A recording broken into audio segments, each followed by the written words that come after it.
No one in the audience that night could have imagined.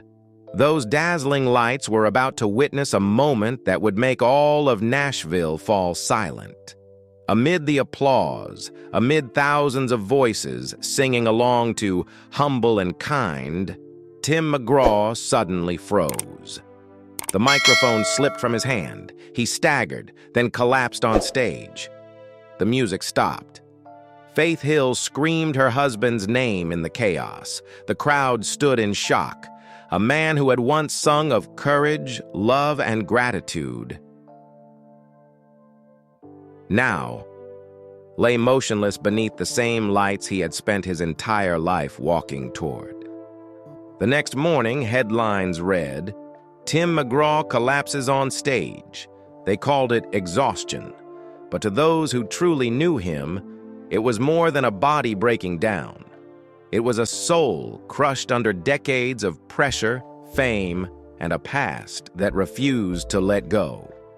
Because behind that radiant smile, behind that iconic cowboy hat, was a boy who grew up in lies. A boy who bore another man's name, living his entire childhood with someone who wasn't his real father, until one day he opened his mother's drawer and found an old, yellowed birth certificate.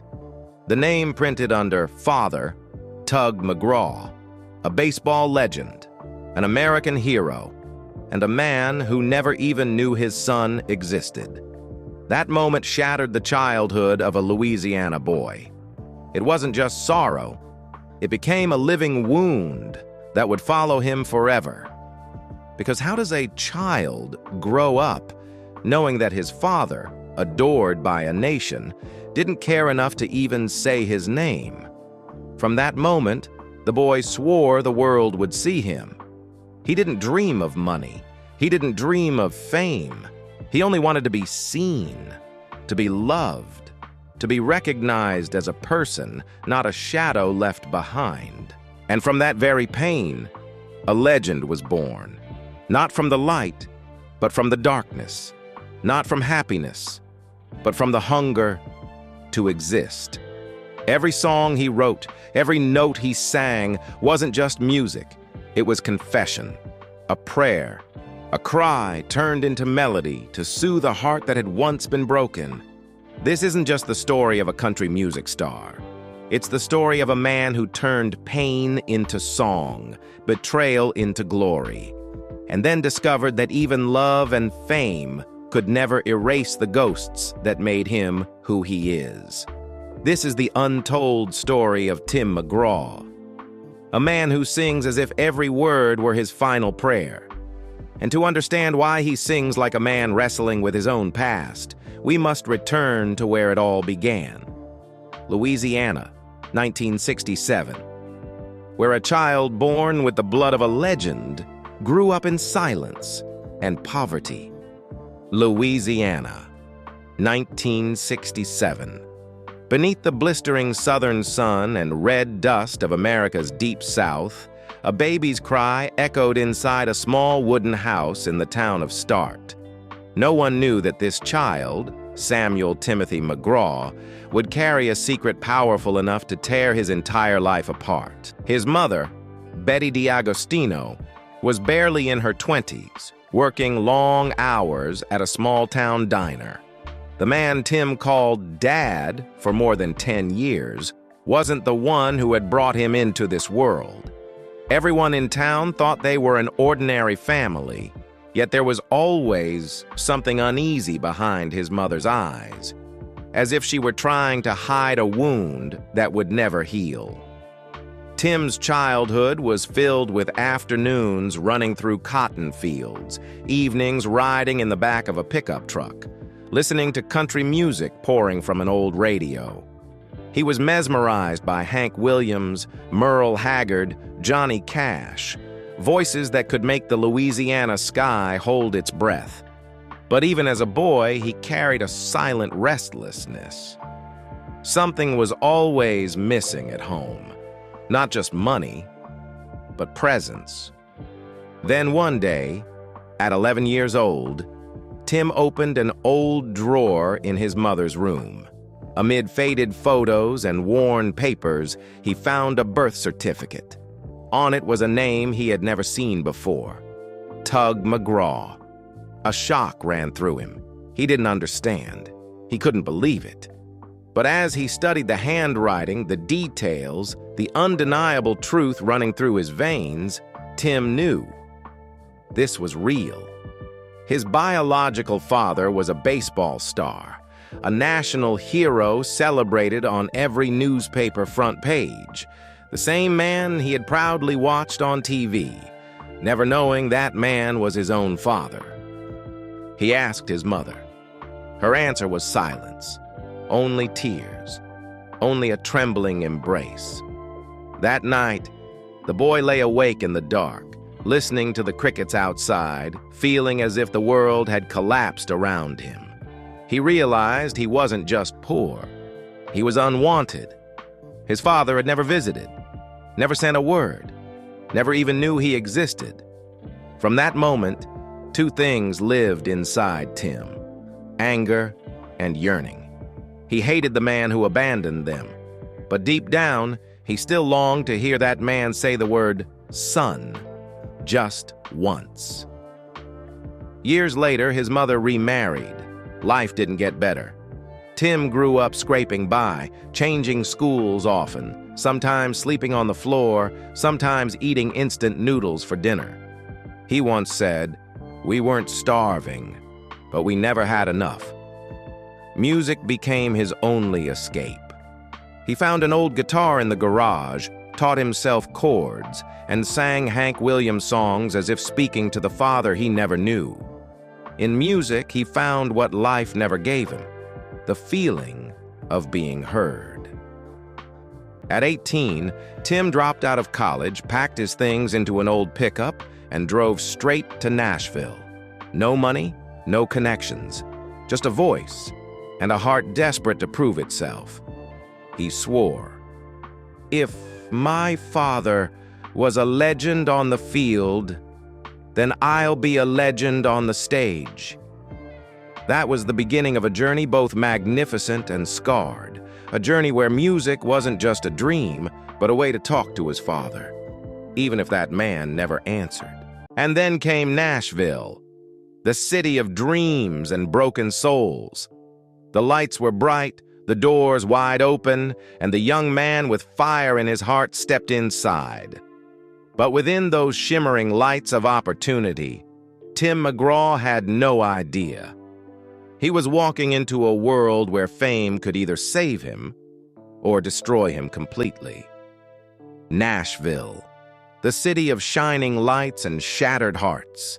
Every corner, every bar, every stairway along Music Row carries the scent of sweat and tears from those who dared to dream. Among them was Tim McGraw, a thin young man from Louisiana, clutching a worn guitar, a few shirts, and a vow: "I'll make him hear my name." In those early days, he lived in a cramped, rented room, just enough space for a bed and his guitar. By day, he handed out flyers, took odd jobs. By night, he sang in smoky bars where no one knew his name. No one cared. Only his voice echoed through the darkness, rough, real, and hungry. Sometimes he sang for 10 people, sometimes for 2. But every time he opened his mouth, Tim sang as if it were his last chance to live. Music became his way of fighting the past, a small light guiding him through the lonely nights of a stranger far from home.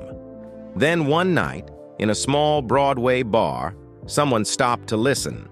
A record label scout, passing through by chance, stood quietly in the corner as Tim sang, "What Room Was the Holiday In?" After the show, he walked up, handed Tim his business card, and said, "You've got what Nashville's been missing, the truth." And that's how the dream began. In 1990, Tim signed his first contract with Curb Records, but the road to success was anything but kind. His debut album was released and flopped miserably. No one remembered it. Not a single song made the charts. Tim was branded a failure, just another name swallowed and forgotten by Nashville's merciless dream machine. He began to doubt himself. Nights without sleep turned into nights of drinking, wondering if he'd lost his way. But every time he thought of giving up, he saw his father's smiling face on the sports pages, shining under stadium lights. Tim gripped his guitar and whispered to himself, "If he's a legend out there, then I'll become a legend of my own." He didn't leave Nashville. Instead of running away, he wrote through the nights on torn sheets of paper inside that tiny room. About his mother, about love, about the kind of loneliness only he could understand. And then, luck came, quietly, but enough to change everything. In 1994, he released Indian Outlaw. Within weeks, the song shot up the Billboard charts. All across America, people started talking about Tim McGraw, the mysterious cowboy with a voice both rugged and tender, a rebel wrapped in a smile. From an unknown dreamer, he became Nashville's brightest new name. The press called him a phenomenon. But Tim, alone in his room, just smiled softly. He wasn't happy because of fame. He was happy because for the first time in his life, his father knew he existed. Tug McGraw, then working as a sports commentator, sent a message. "If that's my boy, then he's done something I never thought he could." And they met. For the first time in over 20 years. Not on a baseball field, but backstage at one of Tim's shows. They didn't say much, just an embrace, slow, trembling, and full of tears. Half a lifetime of anger melted into silence. A wound finally closed, leaving behind a scar that would never fade. From that moment on, Tim sang differently. It was no longer rage, it was forgiveness. No longer running, but praying for the past. He said, "I didn't have a father for the first 20 years of my life, but in the last 7 years of his, I finally found the love I'd been searching for." And as the past finally settled, a new chapter began. Amid rising fame, Nashville was about to witness something even stronger than music: love. A woman would soon walk into his life, and whenever they stood together, the whole world would fall silent. Nashville, mid-1990s. By then, Tim McGraw had become a name that could make all of America stop and listen.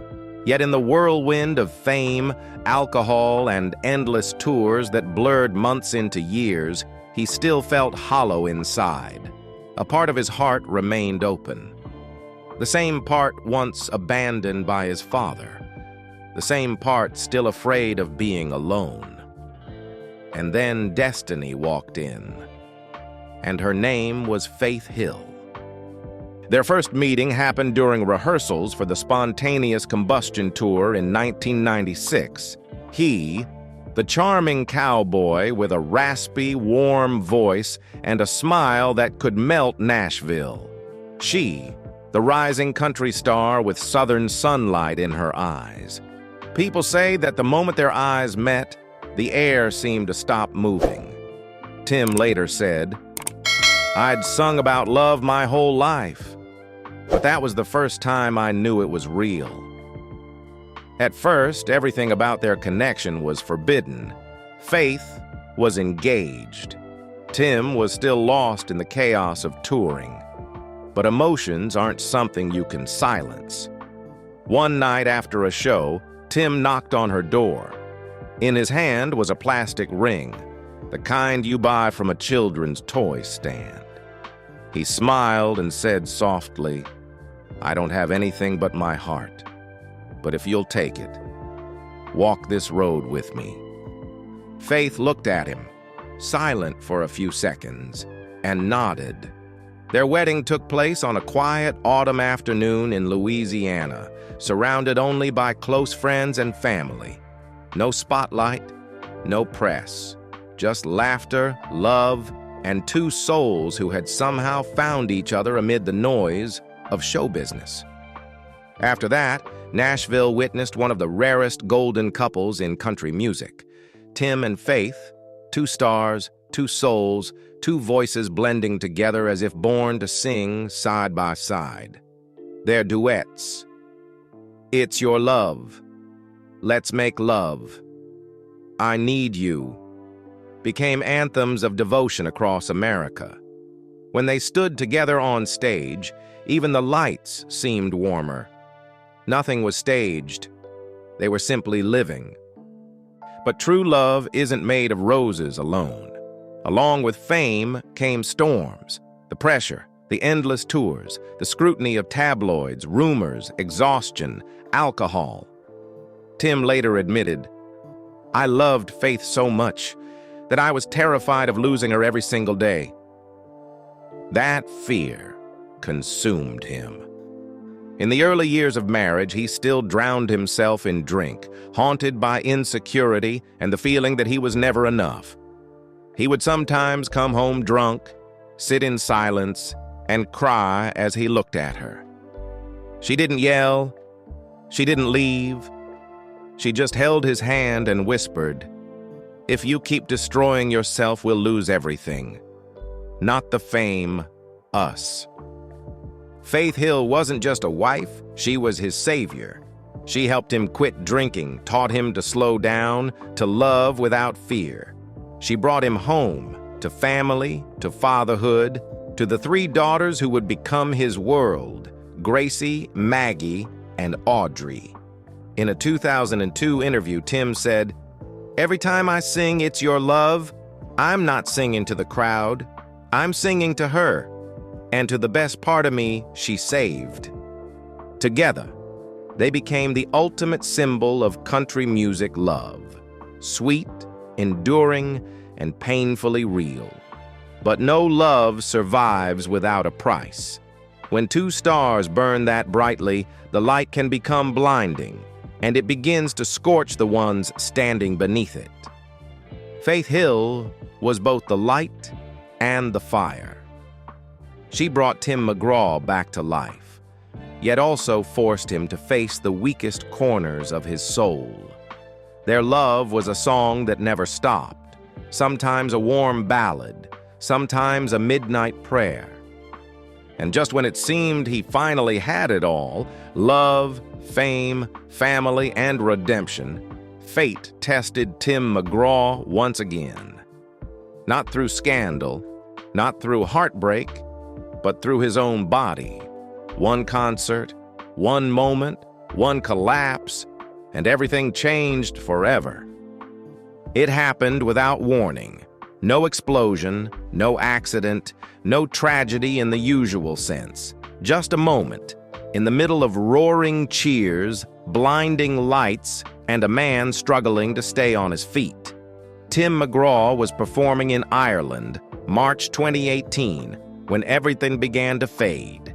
He had just finished singing Humble and Kind, bowed to the audience, and suddenly collapsed on stage. The entire arena froze. The music stopped. The lights flickered. Fans screamed. And Faith Hill, his wife of more than 2 decades, rushed to the stage, holding him as medics surrounded them. The news spread like lightning. Tim McGraw collapses on stage. All of Nashville trembled. No one could believe that the man who had sung about strength, gratitude, and resilience could fall before thousands of eyes. The cause? Extreme dehydration and exhaustion. But to Tim, it wasn't just the body that gave out. It was the soul. He had poured everything into his craft. Hundreds of shows each year, relentless training, strict diets, and a perfectionism that bordered on obsession. He once said, "If I don't give the audience everything, then I have nothing left." But giving everything had taken nearly everything from him. His health, his rest, even the simple joy of living. After the collapse, Tim was forced to cancel his tour. He retreated to his Tennessee home, disappearing for months. No social media, no spotlight, no noise, just silence. And in that silence, Faith was the only one who saw the man truly break. She recalled, "He'd wake up every morning, look out the window, and sit there for hours. I'd never seen Tim so quiet."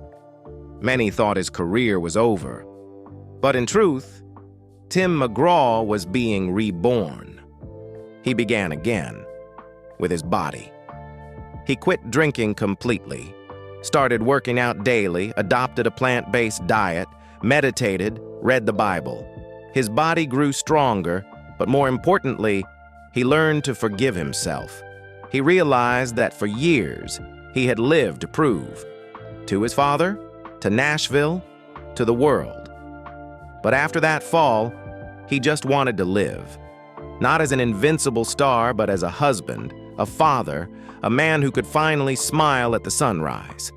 In a 2020 interview, Tim reflected, "I used to think I'd die on stage, but when I hit the ground that night, I realized the scariest thing isn't dying.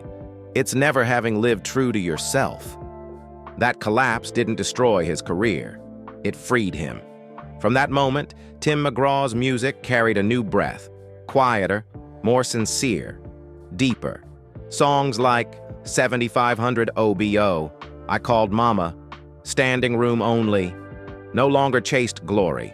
They celebrated gratitude and peace.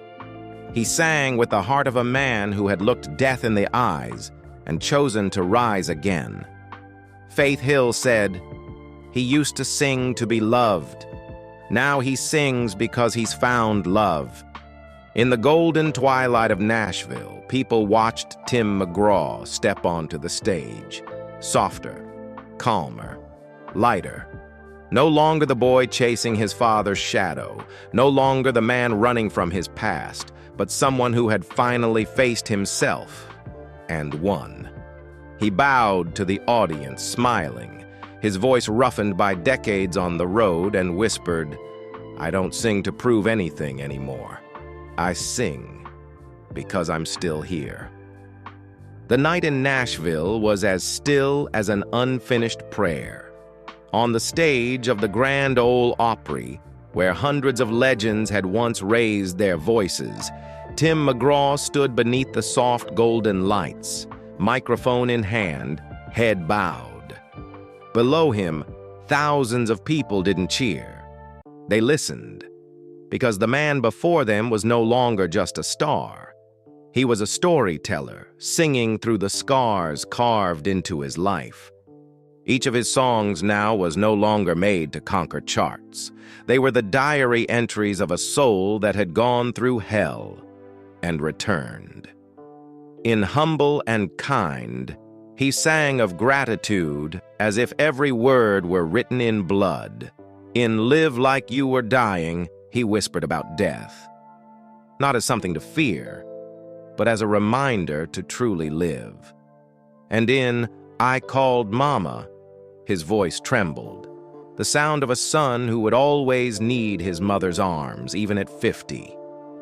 From a poor boy in Louisiana to a country legend with over 80 million records sold, 3 Grammys, 14 ACM Awards, and 10 American Music Awards, Tim McGraw has become part of America's heart.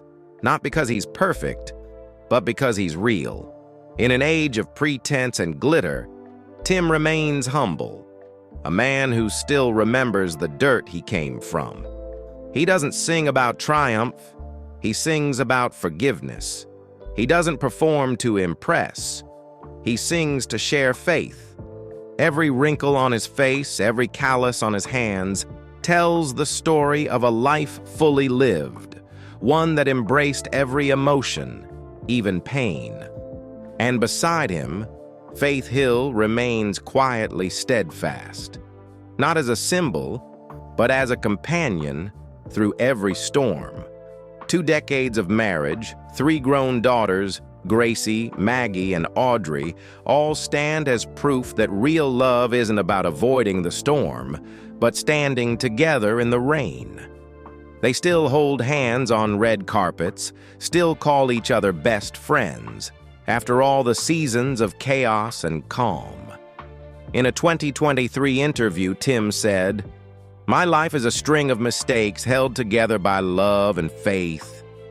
If my music brings comfort to someone out there, then every bit of pain I've ever felt was worth it." Now, in his 50s, while many of his peers choose to rest, Tim McGraw keeps touring. Not to chase the spotlight, but to pass it on. He launched the Standing Room Only tour, where every night thousands sing along, not as fans, but as souls searching for connection. Under those warm, golden lights and that rugged, tender voice, Tim McGraw has become more than a performer. He's the storyteller of an America full of scars, yet still capable of love, faith, and redemption. And when the curtain falls, he bows his head and quietly says to the crowd, "I used to sing to prove I wasn't like my father, but now I sing to say, I've forgiven him, and I've forgiven myself." The lights dim. The stage empties. Only a lingering guitar note remains, a gentle farewell to the past. Tim McGraw walks away from the spotlight, no longer the boy seeking validation, but a man who finally understands what it means to be loved and to forgive. Across the American heartland, through dusty roads, small towns, and open skies, someone always turns on the radio and hears his voice again. The voice of a man who turned pain into faith and loss into the most beautiful thing music can offer: redemption. And if anyone asks, who is Tim McGraw? Tell them he's the voice of a generation that once fell, once despaired, once felt utterly alone, but still chose to stand up, to sing again, and to love one more time. The lights of Nashville eventually go out. The crowd thins. The applause fades away like waves retreating from a distant shore. On the dimly lit stage, one man remains, wearing his old cowboy hat, standing quietly in the misty haze. No fireworks, no cheers. Only his breath blending with the slow hum of a guitar. Raw, honest, deeply human. Tim McGraw is no longer the boy from Louisiana who once dreamed of being seen. The world has seen him. He has found love, forgiveness, and the family he once longed for as a child. Yet deep within those eyes still lingers the same look. The one from years ago, when a little boy opened an old birth certificate and whispered, "Who am I in this world?" The answer came after half a lifetime, not through fame, but through faith. Faith that the wounds we carry don't make us weaker. They teach us how to love deeper. Faith that sometimes God doesn't take away the storms. He teaches us how to sing through them. In a quiet house in Tennessee, Tim McGraw now wakes before dawn, brews Faith a cup of coffee, turns on an old radio, and listens to his own voice, not to remember, but to give thanks. His voice, roughened by years of living, once said, "If tomorrow I couldn't sing anymore, I'd still be grateful, because at least in this life I got to tell my story, through music, through tears, and through love." Then he steps out onto the porch, watching the sunlight spill across the Tennessee fields. In the distance, the rolling hills fade into mist, and somewhere out there, his songs still echo through the crackling radios of old pickup trucks crossing the American South. No longer a star. No longer a legend. Just a man who's walked the long road, standing in the quiet, smiling. Because sometimes, the greatest thing in life isn't being celebrated. It's being able to look back at the scars, the falls, the songs, the tears, and simply say, I have lived, I have loved, and I'm still singing. If you've ever listened to a Tim McGraw song and felt your heart grow still, leave a comment. As a thank you to the man who turned pain into melody and melody into salvation for millions of souls. The lights of Nashville may one day fade, but Tim McGraw's voice will forever drift through the southern winds.